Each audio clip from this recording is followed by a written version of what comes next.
Good afternoon. Security for working people, renewal for Britain. That is the government's mission in a changing world. That is why we have invested in our NHS to cut waiting lists for 5 months in a row. Why we are rolling out breakfast clubs in every primary school in England. And why we are increasing the minimum wage by £1,400 for someone who works full-time from next week. But I know that it's not enough. The cost of living crisis is still very real for people in Britain. Global instability is holding back prosperity across the world, and countries across Europe are rightly having to spend more on defence. That is why today I have spelled out how we are going further and faster in delivering our plan for change.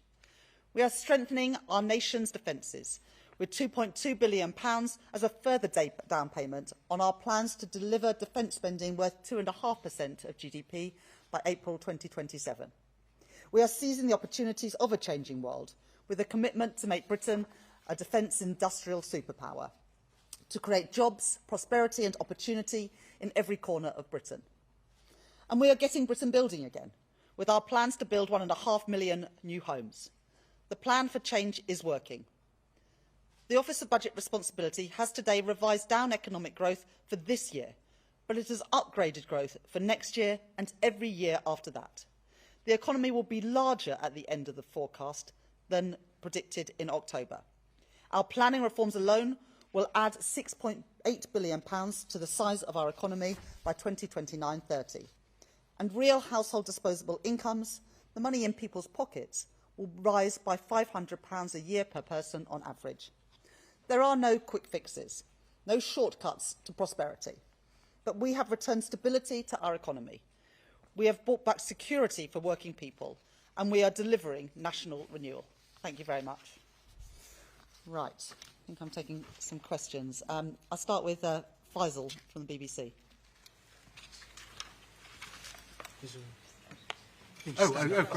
Sorry. Chancellor, thank you. The OBR has said that as a result of your welfare changes, that 250,000 people will be pushed into poverty.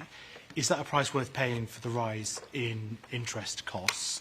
And especially at this point, could you justify a £1 billion tax giveaway to the biggest tech multinationals in the world, or even contemplate it at a moment when so many more people are going to go into poverty? Thank you very much for that question, Faisal. As the OBR have also set out, they haven't accounted for any change in the number of people who are on benefits today who will go into work. And they set out in the document that they produced today that they're going to do some work ahead of the budget in the autumn to analyse our plans, the £1 billion of investment that we're putting in to have guaranteed, personalised and tailored support for people to get back into work. And so we're confident that the changes that we are making and the support that we're providing to get people into work will result in more people having fulfilling careers, paying decent wages, and of course that's the best way to lift families out of poverty. In terms of tax policy, it's up to the UK government to set tax policy for the UK economy, including the digital services tax. Now, the digital services tax was supposed to be temporary until there was a global agreement as part of Pillar 1 and Pillar 2 of the OECD agreement, but we believe that companies should pay tax in the countries in which they operate, which is why we introduced the digital services tax in the first place, and our views on that have not changed. Anushka Astana from ITV. Thank you, Chancellor. What do you say to those who say your obsession with meeting self-imposed fiscal rules are punishing the most vulnerable? Well, look, there's nothing progressive and there's nothing Labour about losing control of the public finances. That's what the previous government did, and that saw mortgage rates, rents go through the roof. It saw prices increase. And it wasn't the wealthy who paid the price for that. It was ordinary working people and those on fixed incomes. So you call the rules self-imposed, but of course markets impose discipline, and it is important to provide an anchor for people to know that this government will ensure that we are not living beyond our means and borrowing more than we can afford. And today, because the Tories doubled the national debt, we are spending £105 billion per year on debt interest costs. That's more than we spend on defence, the Home Office and the Ministry of Justice combined. So that's why this government wants to reduce debt and reduce the deficit so that we can spend more on the people's priorities rather than more in servicing those debt interest costs. Beth Rigby from Sky. Thank you, Chancellor. October was meant to be a once-in-a-generation budget. When you raised £40 billion in taxes, you said to people, I'm not coming back for more. But you have come back for more today. You've come back in the form of £14 billion of spending cuts. Is it time for you to level with people and admit that your plan hasn't protected them? And the truth is that you are going to have to come back for more tax rises or spending cuts in the budget in October unless you change your fiscal rules. Thanks. The budget last October was a once-in-a-generation budget. It was needed to wipe the slate clean after 14 years of economic mismanagement, and specifically the failure of the previous government to have done a spending review for so many years. And so we did have to make a number of difficult decisions on tax and welfare and on spending in the budget last year. But we have now wiped the slate clean. We'll never have to do a budget like that again. There's lots of speculation that I was going to change taxes today. The Tories were desperate to call this an emergency budget. It was far from it. We have found efficiencies in public spending. We've shifted money from ODA to defence. And of course, one of the ways that we restored the headroom was the fact that the OBR have scored one of our planning reforms, which not only results in the economy being £6.8 billion bigger by the end of the forecast, but has also provided £3.4 billion that we can use to restore that headroom. And I think that just goes to show that what I said during the election was that you can't tax and spend your way to prosperity. The previous government only knew tax and spend. They didn't know growth. We are growing the economy. The OBR have revised up every year after this one for growth and forecast that the economy will be bigger than they were envisaging in October. Well, I'm not going to write 4 years' worth of budgets. I've just delivered a spring statement today, but I think you can see through this spring statement how determined I am, how determined this government is to live within the means that we set ourselves in the budget last year and to grow our economy, because that is the way to sustainably improve living standards and have the money that we need for our public services. Ryan from The Sun. Chancellor, more than three-quarters of that national insurance hike is set to be passed on to employees through lower wages. Is it fair to say that that rise really is a tax on working people? Well, wages are rising at almost twice the rate of inflation. Of course, inflation fell today for the data that was published for February, while at the same time wages are increasing by 5.9%, and that's been happening for the last few months. So already working people are seeing increases in what they're taking home every month. And from next week, the national living wage goes up by 6.7%. That amounts to a pay rise worth £1,400 for somebody who works on the national living wage full time, and that's 3 million people. So people are beginning to see in their pay packets extra money there. And of course, the OBR forecast today that by the end of this Parliament, the real household disposable income per person is set to be £500 higher than the plans we inherited from the previous Conservative government. So far from people's wages falling, as you're suggesting, wages, living standards, incomes are going up. And that's so important, because I want families to have more of their own money in their pockets to spend on the things that they want to do. Joe from Bloomberg.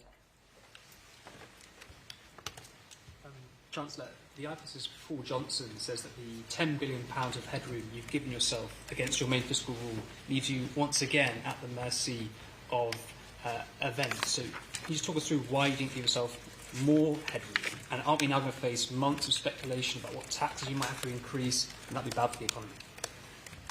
So when I became Chancellor, the plans that I inherited from the previous government, it had just £6.5 billion headroom. That was the lowest headroom that a Chancellor had ever given himself, had given the government, had given the country at a budget. In autumn last year, I increased the size of the headroom by around 50% to take it to £9.9 billion. And despite the fact that, as the OBR have said, 3/4 of the deterioration in the headroom reflects higher government borrowing costs, similar to what you're seeing in Germany and France, we've managed to restore all of the headroom today. There were some people who said, oh, you can wait until the autumn to restore the headroom, but I've been really clear. Stability is the #1 priority of this government, because that's how you bring growth back to the economy. So we restored the headroom in full today. So people should have no doubt about my commitment and how seriously I take the fiscal rules. As I said today, they are non-negotiable. George Parker from the FT. Chancellor, April the 2nd has been described as Liberation Day by the US President Donald Trump. How damaging would it be to the UK economy if a full-scale global trade war was unleashed on April the 2nd? And how confident are you that we might be able to negotiate a deal with the Trump administration to spare Britain from some of the worst effects of those tariffs? Well, the OBR have set out today in their documents some different scenarios for what tariffs might mean for the UK economy.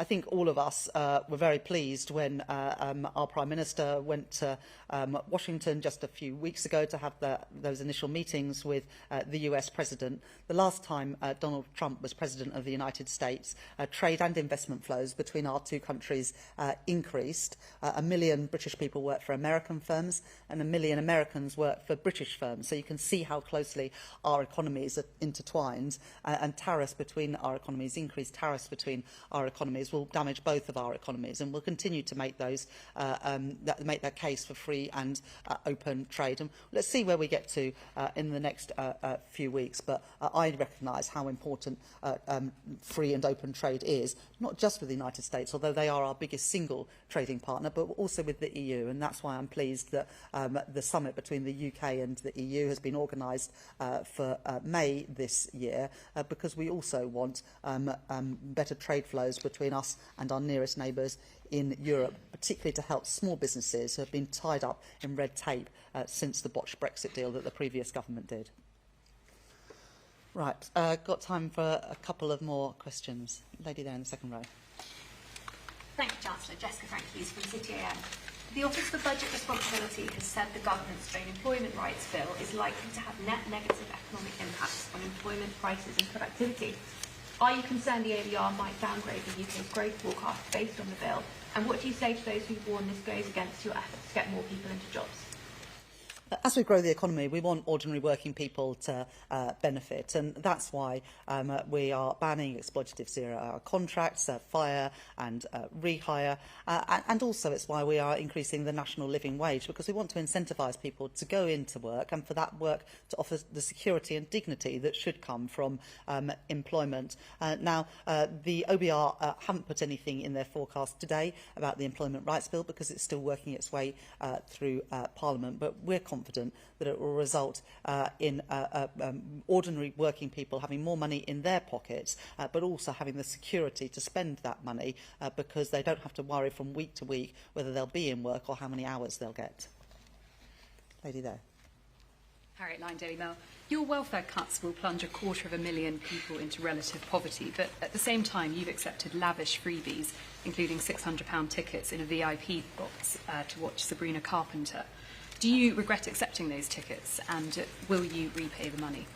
The 250,000 people is based on absolutely no one going into work who was previously out of work, and yet we're putting £1 billion in for targeted employment support to get people back to work. So I'm confident that our plans, far from increasing poverty, will actually result in more people having fulfilling work, paying a decent wage to lift themselves and their families out of poverty. Now, it may come as a surprise to some of you that I'm not personally a huge Sabrina Carpenter fan, being a 46-year-old woman, but a member of my family did want to go and see that concert. I'm not in a position now that I can easily just go and sit in a concert, and some of the things that I might have been able to do in my everyday life in the past are not so easy now. And so I had advice that it would be better to be in a box. The owners of the O2 had a box, tickets that are not available to buy, and they said that I could go in there, and that was better for security reasons. I do recognise that people think that that's a bit odd, but that's the reason why I did that, rather than just being in normal seats, which, to be honest, for me and my family, would have been a lot nicer and a lot easier. Right. Yeah, gentleman there. There's no mic, so just stand up. Oh, sorry. Emilio from Politico. So you're so unused to being asked, you don't even know. No, I don't know how these things work. Thank you.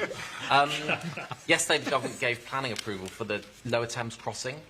I was reading about a Chinese company that's building a massive underwater tunnel in just over a year.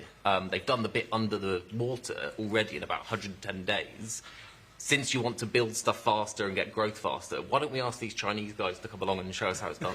I don't think it's the fact that it's a Chinese company. I think it's probably more to do with the fact that they don't have such onerous rules around bats and newts and frogs or whatever. And so that's why we're reforming our planning system to make it easier to build in Britain. Now, that Lower Thames crossing, as I said in my speech in January, I do want private finance to help build that. But the best way we can get it build is to back the builders, not the blockers, and get through that bureaucracy that currently holds back far too much investment, whether it is transport, energy, or indeed housing. I'll just take maybe one more question. Yeah. I'm Natasha Clark from LBC. Yesterday, the Deputy Prime Minister told LBC that she thought taxation was at a sweet spot. Do you agree with that? Well, look, we had to make difficult decisions in the budget last year, including increasing taxes on some of the wealthiest and also asking businesses to pay more in tax. That was necessary to put our public finances back on a firm footing, and also to properly fund our public services. I think the most important thing is that when people pay money in tax, that we treat it with the respect that we would treat our own money. And for too long, that hasn't happened, whether it is COVID contracts that went to friends and donors of the Conservative Party, whether that was a bloated bureaucracy, quangos getting out of control. And I'm determined that when we ask people to pay tax to fund public services, it actually goes to people's priorities. More money in the NHS, more money in our schools, and crucially in the changed world that we face today, more money in our defence. Thank you very much.